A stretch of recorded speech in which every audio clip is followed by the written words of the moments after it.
சிந்தனையும் பொங்கி வரும் கற்பனையும் நாட்டுக்கு சொல்லும் பொன்மேடை. அறம் செய்வோம், அறம் செய்வோம்.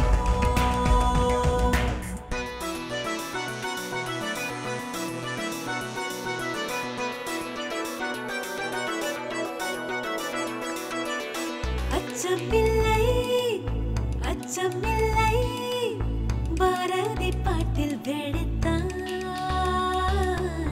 புதியதோர் விதி செய்வோம் என்ற வார்த்தையில் வேகம் படைத்தான். உன் பேச்சில் அனல் பறக்கும், உன் மூச்சில் தொழிலிருக்கும், உன் வீச்சில் தெளிவிருக்கும். நிலம் நலம் பெற அறம் செய்வோம், அறம் செய்வோம், அறம் செய்வோம், அறம் செய்வோம், அறம் செய்வோம், அறம் செய்வோம், அறம் செய்வோம், அறம் செய்வோம்.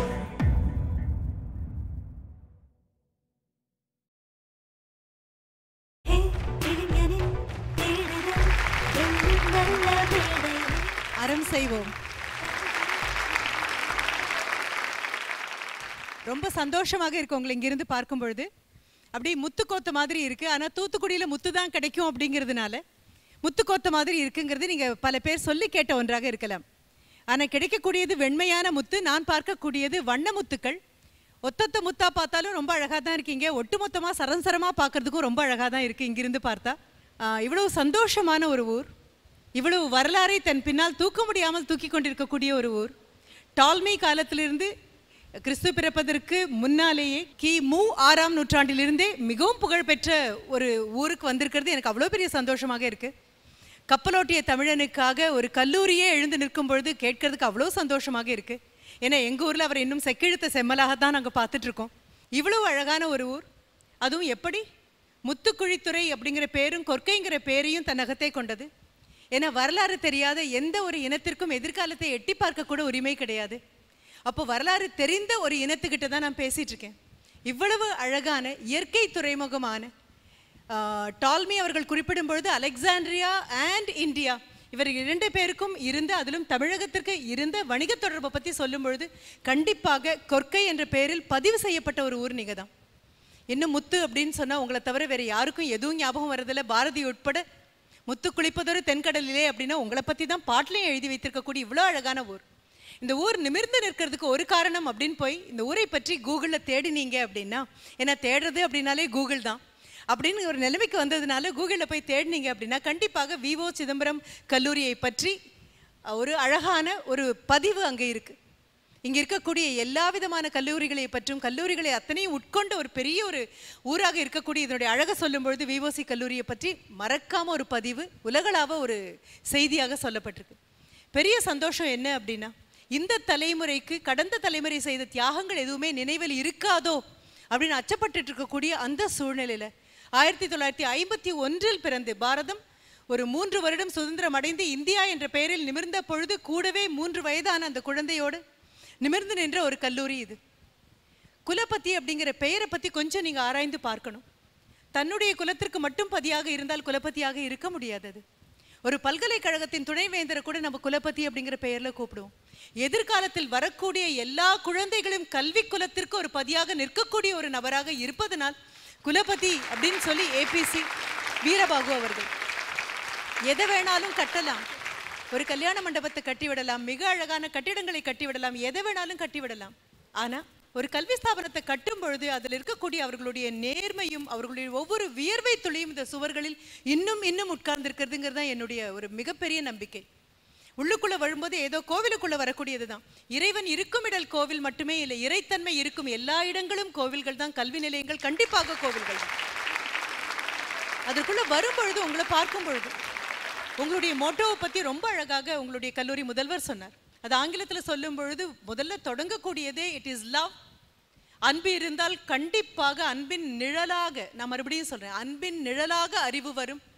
அன்பும் அறிவும் ஒன்றாக வந்தால் அறம் அதன் கூட வந்தே ஆக வேண்டும். அப்போ அன்பு, அறிவு, அறம், இட்ஸ் லவ், நாலேஜ். எந்த கல்லூரியிலையும் வச்சிருக்க மாட்டாங்க வர்ச்சு அப்படின்னு ஒன்று பின்னால. வெறும் எந்த காரணமும் இல்லாமல் இருக்கக்கூடிய அன்பினால் எந்த பிரயோஜனமும் கிடையாது.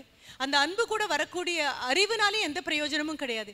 இந்த அன்பும் அறிவும் முன்னால் போக அதற்கு பின்னால் பாதுகாவலனாக ஒரு அறம் வந்தால் மட்டுமே அது செம்மையான செயலாக இருக்க முடியும் அப்படிங்கிறத உணர்ந்து 1951 இதை கொடுத்தாச்சு. அப்புறம் யூஜிசி வரும்பொழுது ஒரு மிஷன் ஸ்டேட்மெண்ட், ஒரு விஷன் ஸ்டேட்மெண்ட் உங்களுக்கு தேவைப்படும் பொழுது விஷன் ஸ்டேட்மெண்ட்டாக நீங்க கொடுத்துருக்கக்கூடியது எஜுகேஷன் ஃபார் ஆல். இது என்ன சொல்லலாம், ஒவ்வொரு கல்லூரிக்கும் அமைவது அப்படின்னு சொல்லுவோம் இல்லையா, அந்த மாதிரி இது ஒரு அமைப்பு, மிக அழகான ஒரு கொடை. இந்த கல்லூரிக்கு நாங்கள் எடுத்த பொழுது வந்திருக்கக்கூடிய தலைப்பு கல்வி சூழல். வெறும் கல்வியை மட்டும், பாடத்திட்டத்தை மட்டும் எந்த கல்லூரியாலும் எந்த பல்கலைக்கழகத்தாலும் குழந்தைகளுக்கு அடுத்த தலைமுறைக்கு கொடுக்க முடியும். ஆனா கல்வி சூழல் என்பது வேறு. அந்த கல்வி சூழல்ல தான் மனச்சோர்வுக்கு மருந்து இருக்கிறதா, மனச்சோர்வுக்கு காரணமாக இருக்கிறதா அப்படின்னு. கல்வி சூழல் அப்படின்னு சொல்லக்கூடியது வகுப்பறைக்குள் அல்ல, இங்க இருக்கக்கூடிய தாழ்வாரங்கள் மட்டும் அல்ல, இங்க இருக்கக்கூடிய கட்டிடங்கள் மட்டும் அல்ல, உங்களுடைய ஆசிரியர்கள் கிட்ட இருந்து, அவர்களுடைய நடையுடை பாவனையிலிருந்து, அவர்களுடைய பேச்சிலிருந்து, வகுப்பில் அவர்கள் பேசும் வார்த்தைகளிலிருந்து, ஏன் அவர்கள் தனியாக ஓய்வெடுக்கும் அறையில் தங்களுடைய சக ஊழியர்களோடு அவர்கள் பேசும் வார்த்தைகளிலிருந்து, அவருடைய நடையுடை பாவனை எல்லாம் சேர்ந்து வரும். நாம் பெரும்பாலும் நினைக்கக்கூடியது என்ன தெரியுமா, எங்க வேணாலும் நீங்க சிசிடிவி பொருத்தலாம், கண்காணிப்பு கேமராக்கள் அப்படின்னு. உயிருள்ள கண்காணிப்பு கேமராக்கள் ஒரு கல்லூரியிலும் பல்கலைக்கழகத்திலும் மாணவர்கள். இந்த மாணவர்களுடைய கண்காணிப்பிலிருந்து யாருமே தப்பிக்க முடியாது. இதுதான் கல்வி சூழல், இதுதான் பாடத்திட்டம்.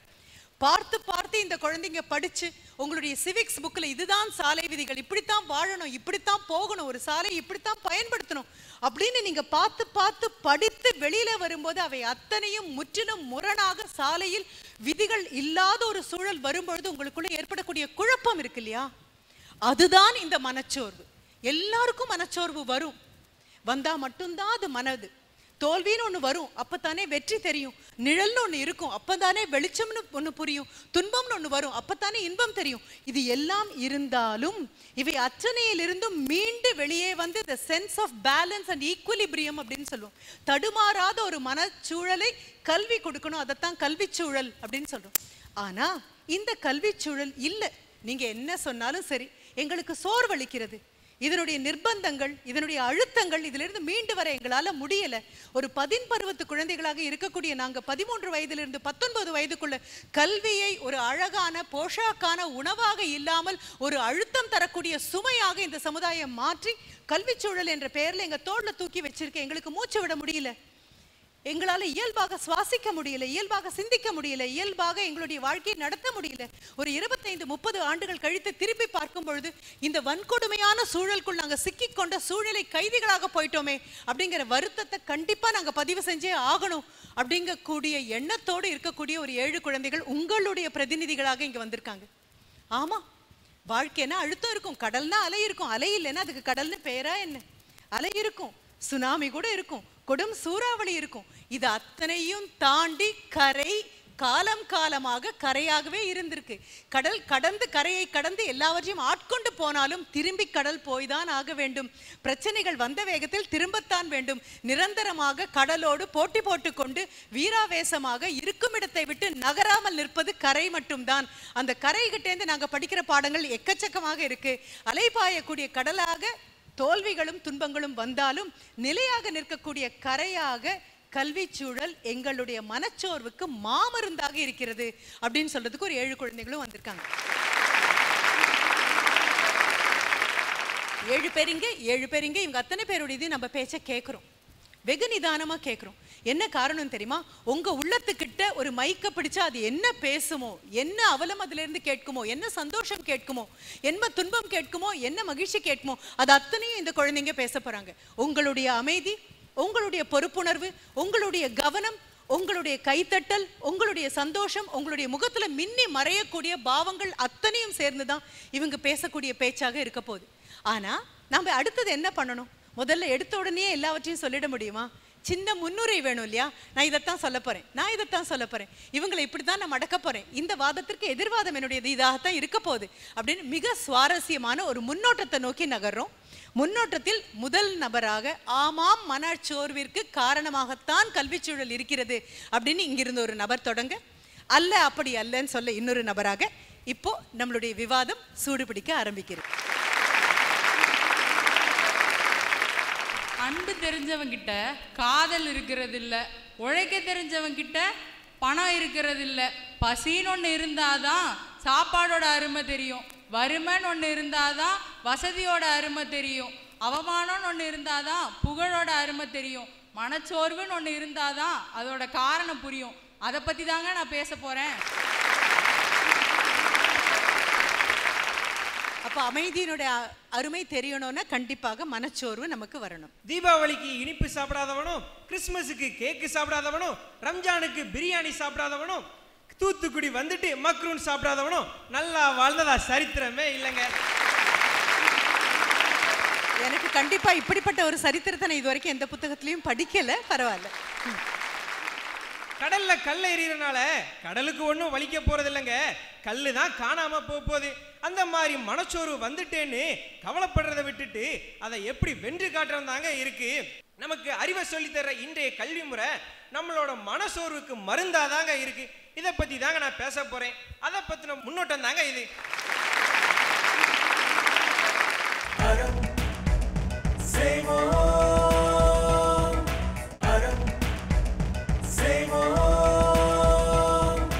அறம் செய்வோம். Welcome back. விவாதம் தொடர்கிறது. கிராமத்து பயவுள்ளைய டவுசரோட சுத்துனா பட்டிக்காட்டு பயவுள்ளன்னு கேவலமா பேசுறானுவ. ஆனா 10 வருஷமா வெளிநாடு போயிட்டு வந்தவன் டவுசரோட சுத்துனா என்ஆர்ஐன்னு பெருமையா பேசுறானுவ. சாதாரண டவுசர்லயே இவ்வளவு ஏற்றத்தாழ்வு இருக்கும் பொழுது இன்றைய கல்வி சூழல்ல எத்தனை ஏற்றத்தாழ்வு இருக்கும் கொஞ்சம் நினைச்சு பாருங்க. இந்த கல்வி சூழல் ஏதோ வானத்திலிருந்து வேற்று கிரகவாசிகள் சூழ்ச்சியினால் நமக்கு வந்து வாய்த்ததல்ல, நாமளே பார்த்து பார்த்து உருவாக்கினது தான். வசதியா இருக்கிறவனுக்கு ஈஸியாகவும் ஏழையா இருக்கிறவனுக்கு சிரமமாகவும் இன்றைய கல்வி சூழல் இருவிதமா இருக்கிறதுனால தான் நான் மனச்சோர்வுக்கு காரணம்னு ஆணிபுறமா அடிச்சு சொல்லுவாங்க. இதாங்க என்னுடைய ஆரம்பம். இனிமே போக போக என் கருத்தை நீங்களே புரிஞ்சுப்பீங்க. ஹாயா நம்ம அம்மா தர இட்லியும் ஒரு கரண்டி மாவு தான், நம்ம ஆயா சுட்டு தர தோசையும் ஒரு கரண்டி மாவு தான். ஆனால் நம்ம ஆயா சுட்டு தர தோசைக்கு மவுஸ் அதிகம். ஏன் தெரியுமா? இட்லி குறுகியவட்டம், தோசை பெரியவட்டம். குறுகலா இல்லாமல் நம்மோட மனசை பெரிய லெவலில் வச்சுக்கிட்டா நம்ம மதிப்பு கூடும். அந்த தோசை மாதிரி கல்வியும் அப்படிதான். விசாலமாக இருந்தால் வாழ்க்கை சிறக்கும். கேள்வியை தேடுவதை விட பதிலை தேடுங்க. இன்றைய கல்வி சூழல் எப்படி மாணவர்களின் மனசோர்விற்கு மருந்தாகிறது அப்படின்னு தாங்க பேச போகிறேன். விளைந்தால்தான் மண்ணுக்கு பெருமை, வாழ்ந்தாதான் பெண்ணுக்கு சிறப்பு அப்படின்ற மாதிரி படிச்சாதான் வாழ்க்கையில முன்னேற முடியும்னு நினைச்சிட்டு எல்லாரும் கல்வியை தேடி போயிட்டு இருக்கோங்க. கல்வின்றது பாடத்தை கத்துத்தரதே தவிர வாழ்க்கையை கத்துத்தர்றதே இல்லைங்க. உயிருள்ள உறவினர்கள்ல யாரு முக்கியம் அப்படின்றத உயிரில்லா பணம் தாங்க தீர்மானிக்குது. அந்த மாதிரி தாங்க வசதியானவங்களுக்கே வசப்படும் கல்வியாக தான் இன்னைக்கு கல்வி இருக்குதுங்க. இருக்கிறவன் ஜெயிக்கிறதும் இல்லாதவன் தோக்குறதும் வாடிக்கையா மட்டும் இல்லைங்க, வேடிக்கையாவும் தான் ஆயிருச்சு. அதனால தான் இன்றைய கல்வி சூழல் மாணவர்களின் மனசோர்வுக்கு காரணமா இருக்குன்னு நான் பேச போறேங்க. தவறி விழும்போது தாங்கி பிடிக்கும் கை, மனம் உடையும் போது தட்டி கொடுக்கும் கை, அழும்போது கண்ணீர் துடைக்கும் கை. இது வேற யாருடைய கை இல்லைங்க, உங்களுக்கு இருக்கிற 3வது கை. அதுதாங்க நம்ம தன்னம்பிக்கை. பாசிட்டிவாக திங்க் பண்ணி பர்ஃபெக்டாக பிளான் பண்ணுற இந்த தன்னம்பிக்கையை மட்டும் நம்ம வாழ்க்கையில் எப்போதும் நம்ம பின்பற்றி கொண்டே போனால் எதையும் சாதிக்கலாம், எப்படியும் சமாளிக்கலாம். நம்ம வாழ்க்கையில் சோகத்துக்கு துணை இருந்த இந்த தன்னம்பிக்கை என்றைக்குமே நம்ம வாழ்க்கையில் பின்பற்றணும்னா கல்வியால் ஏற்படக்கூடிய மனச்சோர்வை இது எப்படியும் வெல்லலாங்க. அதனால தான் சொல்கிறேன், கல்வியானது மனச்சோர்வல்ல மருந்து. அதை பற்றி தாங்க பேச போகிறேன்.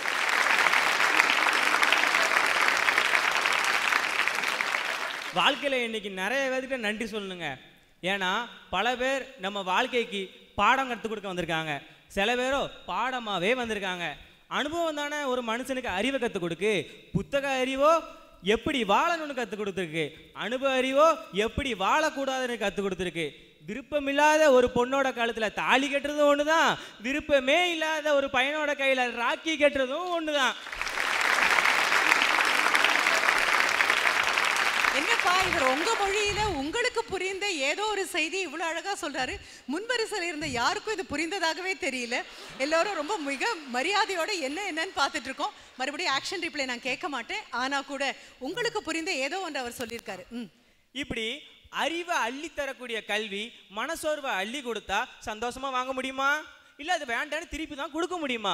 கேள்வியை கையில வச்சுக்கிட்டு பதில் வாசல்ல பார்த்துக்கிட்டு இருக்கிற எத்தனையோ பேர்ல நானும் ஒருத்தங்க. இப்ப புரிஞ்சிருக்குமே, இதுதான் என்னோட டைட்டில். ரொம்ப நாளா சில டவுட்டுங்க. என்ன தெரியுமா? தண்ணிக்குள்ள அழ முடியுமா? முடியாது. மீனுக்கு தாகம் எடுக்குமோ? எடுக்காது. பறவை மரத்துல தூங்கிட்டு இருக்க மூச்சுல கீழே விழுந்துருமோ? விழாது. பீஸா வந்து கடையில வாங்க மூச்சுல வட்டமா தான் இருக்கு. அதை ஏன் சதுர வடிவ பெட்டியில வருது? ஐ லவ் யூங்கிற வார்த்தைக்கு கேள்வியே இல்லாதப்போ அதுக்கு ஏன் எல்லாரும் பதில எதிர்பார்க்கிறோம்? இப்படி அன்லிமிட்டெட் கேள்விகளையும் பிரில்லியண்டான கேள்விகளையும் வச்சுக்கிட்டு தெரிஞ்சா அடிக்கிறதுக்கு வெப்பனை தூக்குறாங்க. இப்படி எல்லா கேள்விகளுக்கும் பதிலையும் சொல்லிட்டேன். எல்லா கேள்விகள தத்துவமும் இருக்கு. கல்வி சூழலை எது நல்லது எடுத்துக்கிட்டோமோ அதை எடுத்துக்கிட்டு போய்கிட்டே இருந்தா வாழ்க்கை பிரைட்டா போய்கிட்டே இருக்குங்க. கேள்வியும் சொல்லிட்டேன், பதிலையும் சொல்லிட்டேன். Are you happy? I am happy. அவங்க இப்பதான் அது சரியா சொன்னாங்கன்னு நினைக்கிறேன். கேள்வியும் அவங்களே கேட்டு பதிலும் அவங்களே சொன்னதுக்கு அப்புறம் புரிஞ்சுது. பல நேரங்கள்ல கேள்விகள் இல்லாட்டா கூட பதிலை எதிர்பார்ப்போம். எப்படி தெரியுமா? நான் வந்த உடனே ஒரு வணக்கம் அப்படின்னு சொன்னேன், அதுல கேள்வியே கிடையாது. எதிரொலி கூட பல நேரங்களில் பதிலாகத்தான் இருக்கும். அதனால நீங்க சொன்ன சில வரிகள் எல்லாமே எதிரொலியும் பதிலாக தான் இருக்கும்.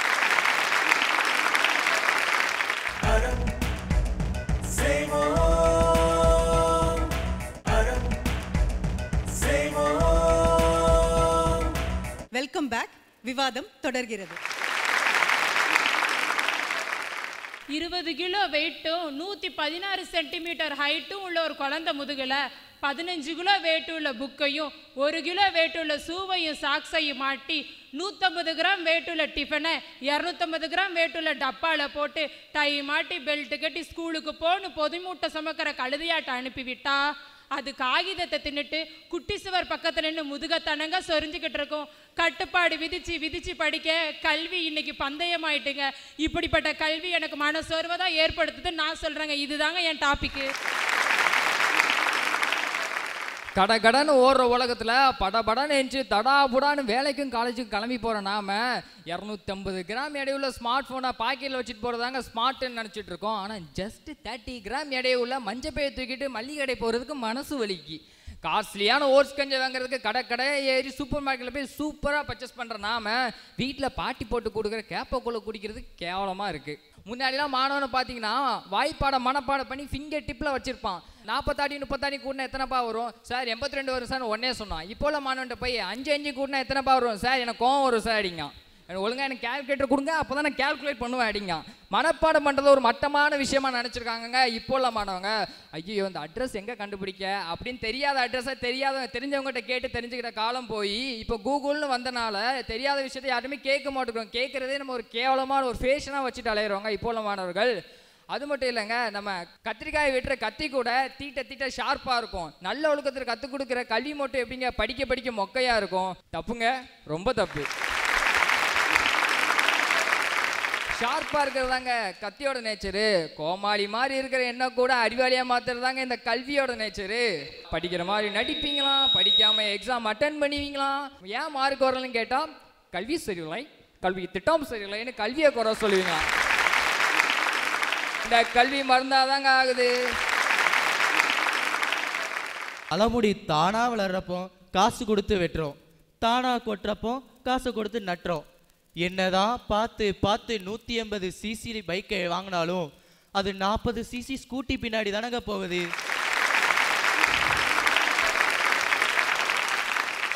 இப்படி பல தத்துவம் நிறைஞ்சதாங்க வாழ்க்கை. ஆனால் இந்த வாழ்க்கையை இன்னைக்கு சந்தோஷமா இருக்கா அப்படின்னா இல்லை. இந்த வாழ்க்கையை கற்றுத்தரதே கல்வி தாங்க. சந்தோஷமான இந்த வாழ்க்கையை எனக்கு மனச்சுமையாக ஏற்படுத்தி இருக்குங்க. வருஷம் குளிர்காலம் வருது, வெயில் காலம் வருது, மழை காலம் வருது. ஆனா விடிவு காலம் மட்டும் வரவே மாட்டுக்குன்னு சிலரும் உடல் இளைக்கணும்னா கிரீன் டீயை குடின்னு சொல்றாங்க.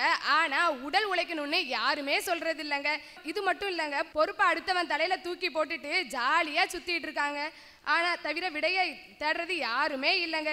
இது போலதாங்க கல்வி சூழல்ல ஏற்படுகிற மனச்சோர்வு பால்ல தண்ணியை பிரிக்கிற மாதிரி நல்லதை நடக்கும் நினைச்சா நல்லதே நடக்குங்க. நான் அதை பத்தி தாங்க பேச போறேன். சொல்றது எல்லாம் அறிவுரையும் இல்ல, போறது எல்லாம் அறவழியும் இல்ல. எந்த முடிவு எடுத்தாலும் மூளை சொல்றதான் கேட்கணும், மனசு சொல்றத கேட்க கூடாது. ஏன்னா மூளைக்கு தான் சிந்தித்து செயல்பட தெரியும், மனசுக்கு ஆசைப்படத்தான் தெரியும். வாழ்க்கையில ரெண்டே விஷயம் தாங்க, விரும்பி எதை செஞ்சாலும் டேக் கேர், விரும்பாம எதை செஞ்சாலும் டோன்ட் கேர். இன்னைக்கு எனக்கு ஸ்டெர்லைட்டை விட இன்றைய கல்வி சூழல் தான் மாணவர்களின் மனச்சோர்வுக்கு காரணம் அப்படிங்க. என்ன பேச போறேன்னு சொல்லிட்டேன், எப்படி பேச போறேன்னு நெக்ஸ்ட் ரவுண்ட்ல பார்ப்போம்.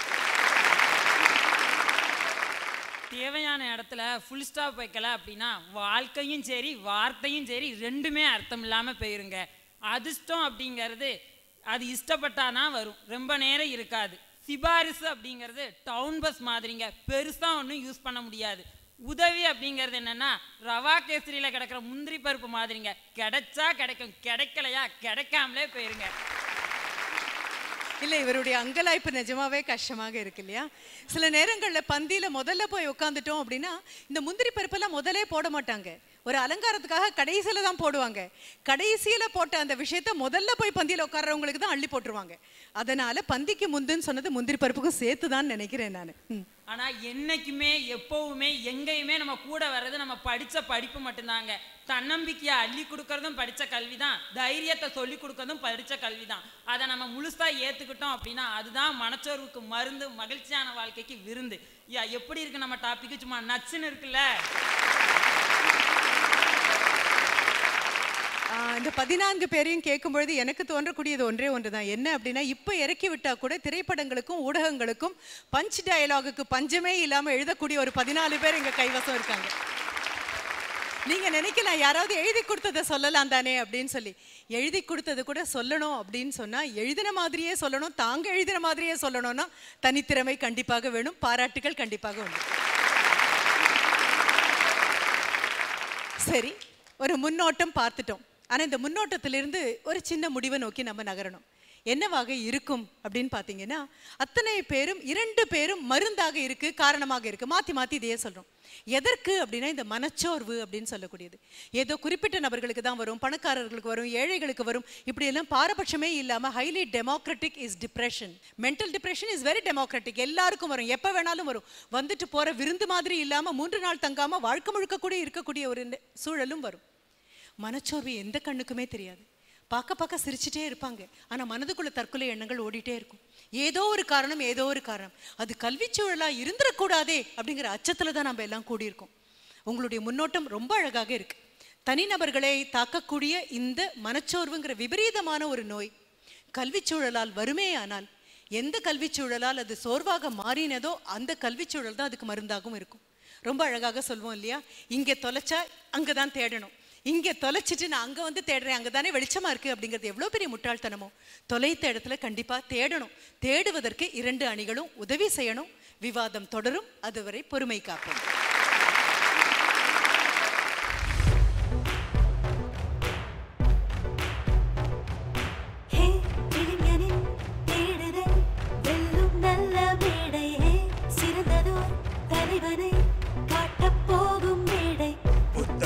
சிந்தனையும் பொங்கி வரும் கற்பனையும் நாட்டுக்கு சொல்லும் பொன்மேடை.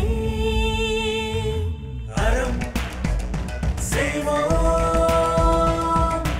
அறம் செய்வோம்.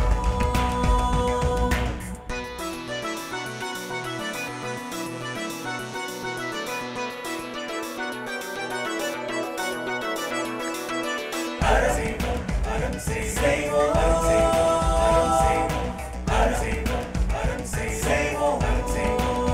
செய்வோம். இந்த நிகழ்ச்சி உங்கள் கல்லூரியில் அல்லது உங்கள் ஊரில் நடைபெற வேண்டுமா? தொடர்புக்கு 967-722-135. தொடர்புக்கு 967-722-135.